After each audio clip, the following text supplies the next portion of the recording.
Hello everyone, how are you all. कैसे हैं आप सब। आज के इस लेक्चर में हम बात करेंगे थर्ड डिग्री टॉर्चर क्या होता है। आपने लगातार सुना होगा कि पुलिस कस्टडी में किसी को थर्ड डिग्री टॉर्चर दिया गया। फिल्मों में खासकर ऐसा देखने में मिलता है और आम बोलचाल में भी लोग इस तरह की बात करते हैं। तो ये थर्ड डिग्री टॉर्चर क्या है? क्या पुलिस किसी को टॉर्चर दे सकती है? फर्स्ट सेकेंड डिग्री का भी टॉर्चर होता है क्या? इस बारे में आज डिटेल में हम पड़ताल करेंगे। जुड़ जाइए मेरे साथ और साथ ही हम ये भी जानेंगे कि कैदियों के क्या अधिकार होते हैं। इस पर भी आज हम बात करेंगे इसी लेक्चर में। तो टॉर्चर शब्द जो है, इसका मतलब होता है किसी को प्रताड़ित करना। ऑक्सफोर्ड डिक्शनरी की परिभाषा अगर देखें तो पता चलता है कि टॉर्चर का मतलब है किसी को चोट पहुंचाना, दर्द देना या किसी और तरीके से किसी को प्रताड़ित करना ताकि उससे कुछ करवाया जा सके, कुछ उगलवाया जा सके। टॉर्चर को सजा के रूप में इस्तेमाल किया जाता रहा है। टॉर्चर के अलग अलग तरीके इस्तेमाल किए जाते रहे हैं। हमने कभी टॉर्चर के फर्स्ट और सेकेंड डिग्री की बात नहीं सुनी, लेकिन टॉर्चर की थर्ड डिग्री की बात सुनी है। समझते हैं कि ये कैसे अस्तित्व में आया, ये होता क्या है। तो पियर जॉर्जियो ओदिफ्रेदी इटली के एक मैथमेटिशियन हैं, गणितज्ञ। उनके हिसाब से मैथ्स में थर्ड डिग्री के जो इक्वेशन होते हैं, यानी क्यूबिक इक्वेशन, उनको सुलझाना बहुत मुश्किल होता है फर्स्ट और सेकेंड डिग्री के मुकाबले। इसीलिए मुश्किल टॉर्चर को थर्ड डिग्री कहा जाना लगा होगा। मुझे लगता है इसका एक कारण ये है। एडविन जे हेनरी की methods of torture and execution 1966 में छप कर आई थी एक किताब, जिसमें एडविन बताते हैं कि कैदी या अभियुक्त को जुर्म कबूल करवाने या जवाब देने के लिए मजबूर करने का जो तरीका है वो स्पेनिश इंक्विजिशन द्वारा इस्तेमाल होने वाले तरीकों से आया है। और इसमें कई तरह के तरीके अपनाए जाते रहे हैं, जैसे बेंच से लगातार किसी को मारना पीटना, आइस की बर्फ़ की सिल्ली पर लिटा देना, भूखा प्यासा रखना, सोने न देना, या शारीरिक जो नेचुरल क्रियाएं हैं जैसे मलमूत्र त्यागना आदि, इन सब में अवरोध पैदा करना या ऐसा करने से रोकना। स्पेनिश इंक्विजिशन जो है एक ट्राइब्यूनल था जिसे स्पेन के राजाओं ने बनाया था 15वीं सदी में कैथोलिक धर्म को सख्ती से लागू करने के लिए। जो लोग धर्म बदलकर क्रिश्चियन बनते थे वो कोई भूल न करें, कोई चूक न करें और धर्म का पालन ठीक ठीक करें, इसके लिए तरीके अपनाए जाते थे। और उन्हें बेहद क्रूर सजा दी जाती थी जो चीज़ों का पालन, जो नियमों का पालन ठीक से नहीं करते थे। ये लगभग 300 साल तक चला। जी हाँ, लगभग 300 साल तक। कई सौ सालों तक टॉर्चर के अलग अलग तरीके इस्तेमाल किए जाते रहे, कभी जानकारी निकलवाने के लिए तो कभी अपराध स्वीकार करवाने के लिए। जॉन स्वेन की लिखी किताब the pleasures of the torture, किताब का नाम जान लीजिए, the pleasures of the torture, 1931 में ये किताब छपी। उसमें भी यही बात कही गई कि टॉर्चर की डिग्री स्पेनिश इंक्विजिशन से आई है, वहीं से ली गई है। जूलियम ग्लेरस के अनुसार टॉर्चर की 5 डिग्रियां होती हैं। पहला होता है टॉर्चर की धमकी देना, सिर्फ किसी को धमकाना कि अगर ऐसा नहीं करोगे तो हम तुम्हारे साथ ऐसा कर देंगे। तो टॉर्चर की धमकी जो है ये फर्स्ट डिग्री का टॉर्चर कहलाती है। दूसरा होता है टॉर्चर की जगह पर ले जाना, जहां पर में किसी को टॉर्चर दिया जाता रहा है या जहां किसी को टॉर्चर दिया जा रहा है वहां ले जाना और दिखाना। तो ये दूसरी तरह का टॉर्चर कहलाता है। तीसरी डिग्री का टॉर्चर होता है कपड़े उतार कर कहीं बांध देना और व्यक्ति को पीटना। चौथी डिग्री का टॉर्चर है उसको किसी चीज से लटकाकर ऊपर उठाना। और 5वीं डिग्री का टॉर्चर होता है कलाइयों को रस्सी से बांधकर उसको लटका देना, टखनों में वजन बांध देना और तेज तेज झटके देना। ये कुल 5 डिग्री के टॉर्चर उन्होंने बताए हैं। अमेरिका में थॉमस बायंस और रिचर्ड सिल्वेस्टर नाम के 2 पुलिस अधिकारी जो हैं, इन्होंने बहुत कड़क माना जाता रहा था और इनका नाम भी थर्ड डिग्री से जोड़कर लगातार देखा जाता है। सिल्वेस्टर ने टॉर्चर की 3 डिग्रियों में बांट दिया था, जिसमें से पहली डिग्री थी अरेस्ट, किसी को गिरफ्तार करके जेल ले जाना।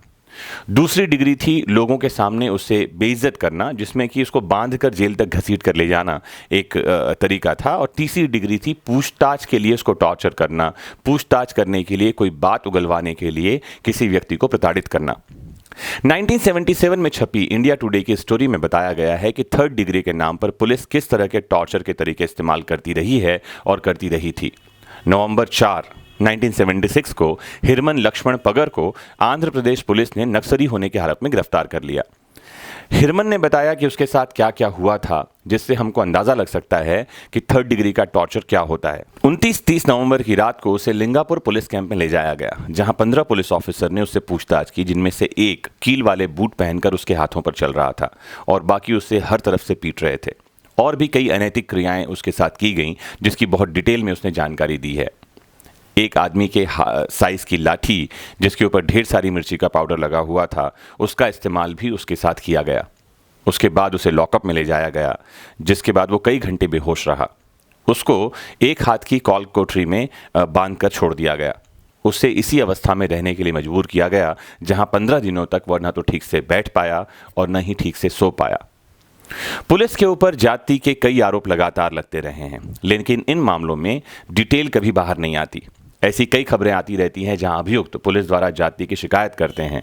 इसको लेकर एमनेस्टी इंटरनेशनल ने कई कैंपेन चलाए हैं, जिनमें टॉर्चर को खत्म करने की बात लगातार की जाती रही है। 1948 में universal declaration of human rights आया। Universal declaration of human rights क्या है, मैं आपको बताऊं। ये सार्वभौमिक घोषणा पत्र है, डिक्लेरेशन है, जो कि मानव अधिकारों की रक्षा करता है। इसे यूनिवर्सल इसलिए कहा जाता है क्योंकि जो अधिकार अमेरिका में रहने वाले किसी अमीर इंसान के हैं, वही अधिकार साउथ अफ्रीका के किसी गरीब इंसान का है। जो अधिकार भारत के प्रधानमंत्री को है, वही अधिकार देश के एक छोटे आम नागरिक को है। तो ह्यूमन राइट्स बात करता है मानव अधिकारों की, और ह्यूमन राइट्स आया 1948 में 10 दिसंबर को। ह्यूमन राइट्स का जो डिक्लेरेशन है, उसमें भी टॉर्चर को, प्रताड़ना को गैर कानूनी घोषित कर दिया गया। मतलब अगर कोई बंदी है, कैदी है, तो उसको भी टॉर्चर नहीं दिया जा सकता। यूएन कन्वेंशन की अगर हम बात करें तो टॉर्चर पर एक यूएन कन्वेंशन हुआ, जिसमें समझौता हुआ था कि किसी भी व्यक्ति को प्रताड़ित नहीं किया जाएगा, किसी प्रकार का टॉर्चर नहीं दिया जाएगा। 1997 में भारत सरकार ने भी उस पर हस्ताक्षर कर दिए।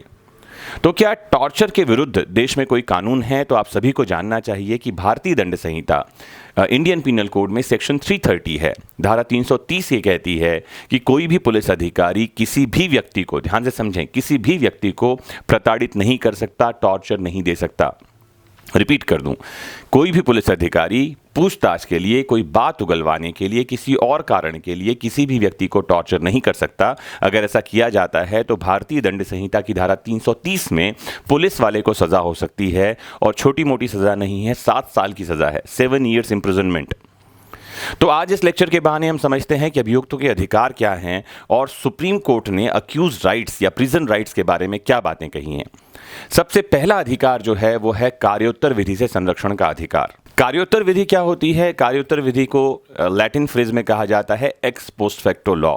एक्स पोस्ट फैक्टो लॉ का मतलब होता है कि आज अगर कोई अपराध किया गया, कोई कार्य किसी व्यक्ति ने किया है, तो भविष्य में कानून बनाकर उसको दंडित नहीं किया जाएगा। ध्यान से समझिए इस बात को। भारतीय संविधान के आर्टिकल 20 के अंतर्गत यह प्रावधान किया गया है कि किसी भी व्यक्ति को उसी कानून के अंतर्गत दोषी माना जाएगा जिसके बारे में दंड का प्रावधान है। यदि कोई व्यक्ति ऐसा कोई कार्य करता है जिसके लिए उस समय कानून में सजा का प्रावधान नहीं है, तो भविष्य में कानून बनाकर उसे सजा नहीं दी जा सकती। इसके अलावा वह व्यक्ति किसी और कानून के लिए, किसी और विधि के लिए दोषी नहीं माना जाएगा, और न ही एक ही अपराध के लिए 2 बार दंडित किया जाएगा। जब हम कहते हैं कोई व्यक्ति एक ही अपराध के लिए 2 बार दंडित नहीं किया जाएगा, तो ये भी आर्टिकल 20 के अंतर्गत आता है। भारतीय संविधान में एक मूल अधिकार है, और इसे कहते हैं डबल जेपार्डी, दोहरे दंड से संरक्षण।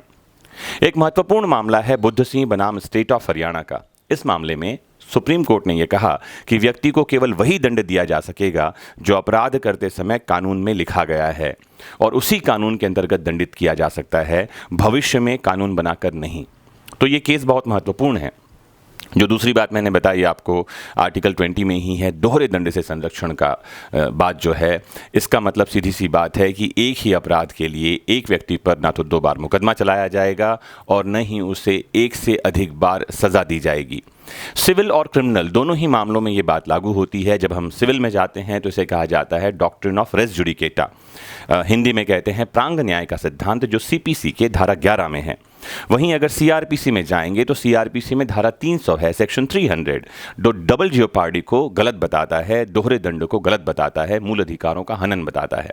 सीआरपीसी के सेक्शन 300 में प्रावधान किया गया है कि उन्हीं पक्षकारों के बीच उन्हीं तथ्यों पर कोई नया आरोप तय नहीं किया जाएगा, फिर से सुनवाई नहीं की जाएगी, और न ही किसी व्यक्ति को एक ही अपराध के लिए 2 बार सजा दी जा सकेगी। बहुत महत्वपूर्ण अधिकार है, ये जानना चाहिए सभी को।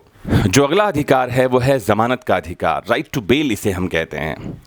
यदि अभियुक्त किसी जमानती अपराध के लिए गिरफ्तार किया जाता है तो पुलिस को उसे ये जानकारी देनी चाहिए कि वह अपराध जमानती है और वह जमानत पर छूट सकता है, और किन शर्तों पर छूट सकता है।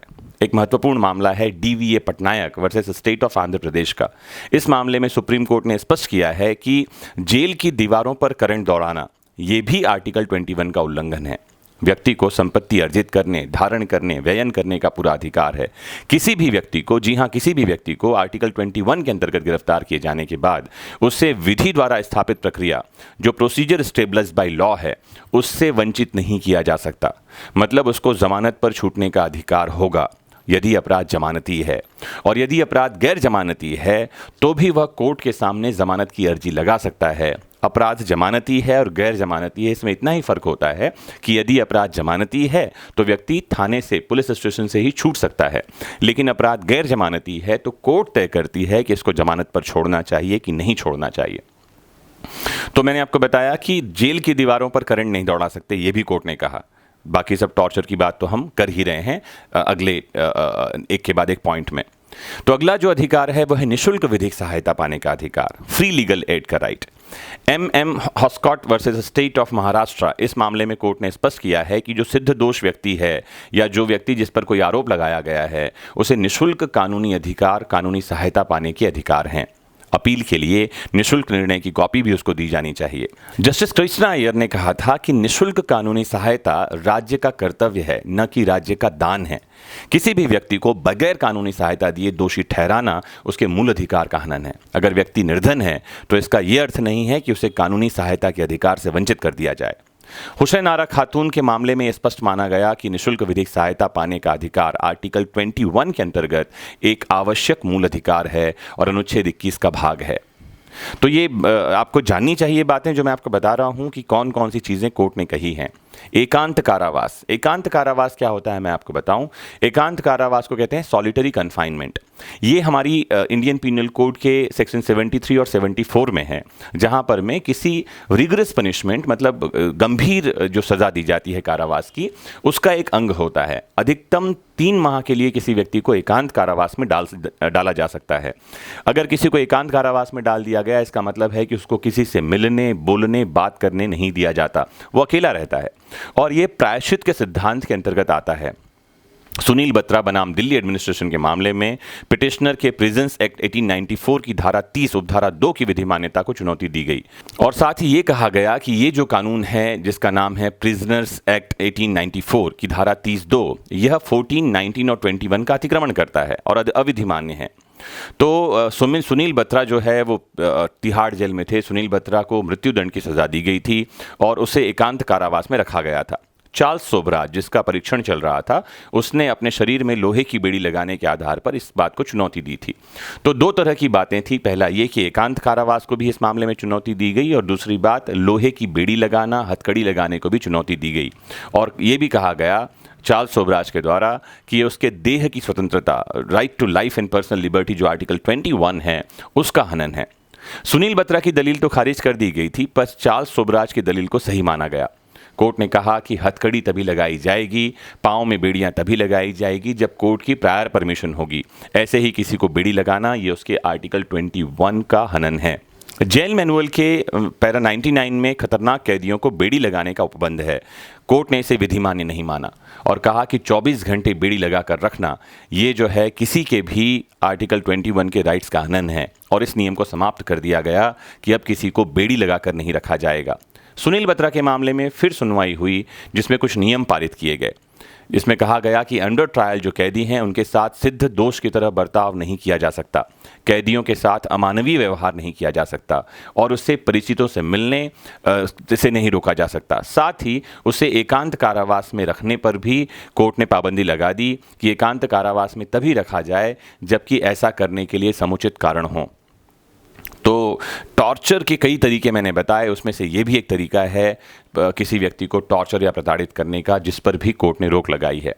फिर एक अधिकार होता है शीघ्र विचारण का अधिकार। अब्दुल रहमान अंतुले, AR अंतुले बनाम RS नायक का केस है जो बड़ा महत्वपूर्ण है, जिसे हम हमेशा सेक्शन 21 IPC के लिए पढ़ते हैं। इस मामले में सुप्रीम कोर्ट ने कहा कि शीघ्र विचारण का अधिकार एक मौलिक अधिकार है, और कोर्ट ने त्वरित विचारण यानी स्पीडी ट्रायल के लिए विस्तृत मार्गदर्शन दिया और कहा कि ये अधिकार, जिसे हम कहेंगे शीघ्र विचारण का अधिकार, ये आर्टिकल 21 में संरक्षित है और एक मूल अधिकार है। पुलिस मुठभेड़ में मृत्यु अगर किसी की हो गई है तो कंपनसेशन पाने का अधिकार भी एक अधिकार है। People's union for civil liberties बनाम यूनियन ऑफ इंडिया का एक मामला है। इस मामले में पिटिशनर ने आर्टिकल 32 के अधीन PIL फाइल किया सुप्रीम कोर्ट में और साथ में ये भी प्लीड किया कि इम्फाल पुलिस द्वारा नकली मुठभेड़ जिसमें 2 व्यक्ति मारे गए थे उसके जांच के आदेश दिए जाएं, दोषी पुलिस अधिकारियों के विरुद्ध समुचित कार्यवाही की जाए और साथ ही प्रतिकर प्रदान किया जाए। सुप्रीम कोर्ट ने यह कहा कि पुलिस मुठभेड़ में 2 व्यक्तियों को जान से मार डालना उनके आर्टिकल 21 के राइट्स का वायलेशन है और साथ ही ये कहा कि मृतक के परिजनों को प्रतिकर प्रदान किया जाना चाहिए। और कोर्ट ने स्थापित किया कि जब कभी ऐसा कुछ होता है जिसमें कि मुठभेड़ हुआ पुलिस का और पुलिस दोषी पाई जाती है तो पुलिस को तो दोषी ठहराया गया, ठीक है, सजा हो गई, प्रतिकर भी दिया जाए ऐसे व्यक्ति के परिजनों को जिसको मुठभेड़ में मार डाला गया। फिर एक अधिकार है अभियुक्त का अपने परिवार के सदस्यों और वकील से बात करने का अधिकार। तो आर्टिकल 22 इंडियन कॉन्स्टिट्यूशन में इस बात को स्थापित किया गया है कि जो व्यक्ति जिसे गिरफ्तार किया गया है, कैद किया गया है, वो अपने परिजनों से मिल सके, उसके परिवार के किसी व्यक्ति को पता हो कि उसे किस कारण गिरफ्तार किया गया है और साथ ही वो अपने पसंद के वकील से बात करे। हाँ, ये भी ध्यान रखें वकील को भी उससे बात करने का मन हो, है ना। तो केस है फ्रेंसिस कोरेली वर्सेस दिल्ली का मामला है। इस मामले में प्रिवेंटिव डिटेंशन कानून के अधीन कैदी जो रखे गए हैं उनको अपने परिवार से मिलने और वकील से बात करने के अधिकार को कोर्ट ने आर्टिकल 21 के अंतर्गत संरक्षित माना और कहा कि अनुच्छेद 21 और 22 को पढ़ने पर पता चलता है कि ये एक मूल अधिकार है। 22 में तो बात लिखी गई है, कोर्ट ने कहा कि उसके आर्टिकल 21 के अंतर्गत भी उसके देह के अधिकार, उसके प्राण के अधिकार में आता है। फिर एक है मामला लगातार सुनने में आता है कि किसी व्यक्ति की पुलिस अभिरक्षा, पुलिस कस्टडी में मर गया, वो टॉर्चर के कारण कई बार लोग मर जाते हैं, किसी और कारण से मर जाते हैं। तो कोर्ट ने स्पष्ट किया कि पुलिस अभिरक्षा, पुलिस कस्टडी में कोई व्यक्ति अगर है तो उसकी जान की रक्षा करना, उसके हितों की रक्षा करना, उसके स्वास्थ्य की देखभाल करना ये राज्य का कर्तव्य है। DK बसु बनाम पश्चिम बंगाल राज्य के ऐतिहासिक मामले में सुप्रीम कोर्ट ने स्पष्ट इस बात को कहा है कि पुलिस अभिरक्षा में मृत्यु होना एक सभ्य समाज, एक लोकतांत्रिक देश में सबसे खतरनाक और सबसे खराब अपराध है और राज्यों को इस बात की जिम्मेदारी लेनी चाहिए कि ऐसा कुछ भी ना हो। तो 2 बातें समझने की ज़रूरत है। आज के इस लेक्चर को मैं समअप कर दूं। सबसे पहली बात तो ये कि अगर किसी व्यक्ति को गिरफ्तार किया गया है और आज की डेट में हम बात कर रहे हैं सुधारात्मक न्याय की, सुधारात्मक न्याय का सिद्धांत सिर्फ यही कहता है कि किसी भी व्यक्ति को सुधरने का अवसर दिया जाए। टॉर्चर या पुलिस प्रताड़ना 2 बातें हैं, आपको समझाऊं मैं, जिससे संरक्षण व्यक्ति को मिलना चाहिए। ये इसीलिए भी ज़रूरी है कि पुलिस किसी को डरा कर, धमका कर, प्रताड़ित करके कोई बात उससे कबूलवा ना ले, कोई बात उससे कन्फेस न करवा ले और ऐसा ना हो कि मासूम जो है उसको सज़ा मिल जाए और अपराधी बाहर घूमता रहे। तो आज के इस ब्रीफ लेक्चर में आपने समझा कि 3rd डिग्री टॉर्चर क्या होता है, ये कहाँ से आया है, क्या पुलिस किसी को प्रताड़ित कर सकती है और इसके विरुद्ध सुप्रीम कोर्ट ने क्या क्या गाइडलाइन दे रखी हैं। उम्मीद करता हूँ ये लेक्चर आपके काम का साबित होगा। जुड़े रहिए आपके अपने फेवरेट प्लेटफॉर्म वैदिक शिक्षा से और जानते रहिए देश दुनिया के कानून को। Have a nice time.